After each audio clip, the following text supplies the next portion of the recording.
आचार्य विद्यानंद स्वामी ने मित्र आप तक परीक्षा ग्रंथ में लिखा, जैन न्याय शास्त्र खुलना चाहिए जगत के सामने कि भगवान प्रसन्न होते हैं, भगवान प्रसन्न होते हैं। इधर प्रतिष्ठा ग्रंथ में शकुन शास्त्र में लिखा है कि भगवान मुस्कुराते दिख जाए। भगवान छोड़िए, दिगंबर मुनिराज तुमको स्वप्न में हंसते दिख जाए, तुम दूसरे तुरंत ही शांति विधान कीजिए। पुनः सुनिए, मुनिराज हंसते दिखे स्वप्न में, भगवान की मूर्ति हंसते दिखे स्वप्न में, आपको दूसरे दिन ही शांति विधान शांति कर्म करना चाहिए। अशुभ की सूचना है, अशुभ की सूचना है।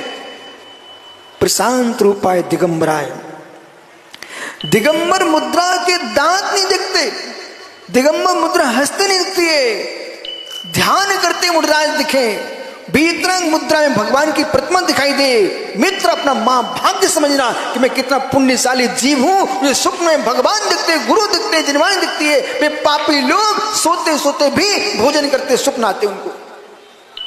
कितना तीव्र क्षीण पुण्य उस व्यक्ति का जो सोते स्वप्न में भी भोग भोगता है, स्वप्न में भी भोजन कर रहा है।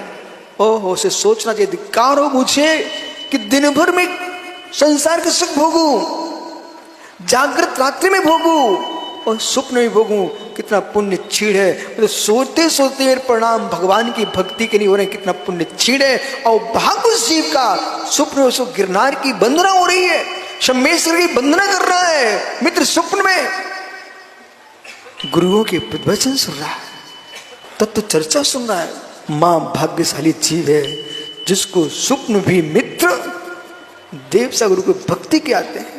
मां भाग्यशाली जीव है जो स्वप्न भी भाव आ रहे हो, मैं कुबेर बन रहा हूं, मैं सौधरी मंदिर बन रहा हूं, मैं यज्ञनायक बन रहा हूं। हे मित्र, मां भाग्यवान जीव है। स्वप्न में जो क्रिया होती है वो जागृत से ज्यादा आनंद देती है। इसलिए पुण्याश्रव भी अधिक होगा और पापाश्रव भी अधिक होगा। महामंत्र की माला फेर के सोया करो। जिनको खोटे स्वप्न आ रहे हैं, पंच परमेश्वर की भक्ति करके सोया करो। कार्य से कारण का ज्ञान होता है।